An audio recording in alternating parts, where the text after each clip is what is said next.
महाराष्ट्र शासनाने रॅपिडो बाईक टॅक्सीला परवानगी दिल्याच्या निर्णयाविरोधात राज्यभर टॅक्सी, रिक्षा आणि ऑनलाईन कॅब चालक मालक संघटना आक्रमक झाल्या आहेत. याच पार्श्वभूमीवर नवी मुंबईतील वाशी येथे श्री छत्रपती शिवाजी महाराज टॅक्सी चालक मालक संघटनेच्या नेतृत्वाखाली जोरदार आंदोलन करण्यात आले. आंदोलनकर्त्यांनी शासनाच्या निर्णयाचा निषेध करत रॅपिडो बाईक टॅक्सीला दिलेली परवानगी तात्काळ रद्द करण्याची मागणी केली. हा निर्णय हजारो टॅक्सी, रिक्षा आणि कॅब चालकांच्या उपजीविकेवर थेट परिणाम करणारा असल्याचा आरोप संघटनांनी केला. आंदोलनादरम्यान सरकारविरोधात जोरदार घोषणाबाजी करण्यात आली.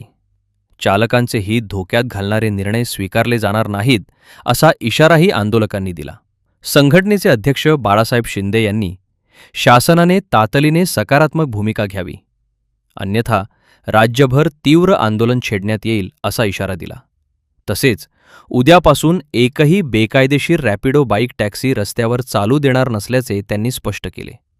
सरकारने चालकांच्या हिताचा विचार करून निर्णयाचा पुनर्विचार करावा, अन्यथा आंदोलन आणखी तीव्र करण्यात येईल असा इशाराही यावेळी देण्यात आला. मी सरकारच्या विरोधात आणि परिवहन मंत्र्यांच्या विरोधात छत्रपती शिवाजी महाराज टॅक्सी चालक मालक संघटना आणि आमच्या रिक्षा, टॅक्सी सर्व समावेशक संघटनेच्या माध्यमातून संपूर्ण महाराष्ट्रातून आज इथं आमचे सगळे रिक्षा, टॅक्सी आणि ऑनलाईन कॅबवाले जमा झालेले आहेत. आम्ही इथून येणाऱ्या 2 तारखेला प्रताप सरनाईक यांनी ओला आणि रॅपिडोच्या ऑनलाईन बाईक टॅक्सी आहे याला अधिकृत करण्याचा जो घाट घातलेला आहे त्या विरोधात आम्ही हा निषेध मोर्चा काढलेला आहे. आम्ही छत्रपती शिवाजी महाराज चौकामध्ये जाऊन तिथे आमचा रोष व्यक्त करून सरकारच्या विरोधात आम्ही तिथून पुढे मंत्रालयात जाणार आहोत आणि मंत्रालयात जाऊन आम्ही प्रताप सरनाईकांना आणि मंत्रालयाला घेराव घालणार आहोत.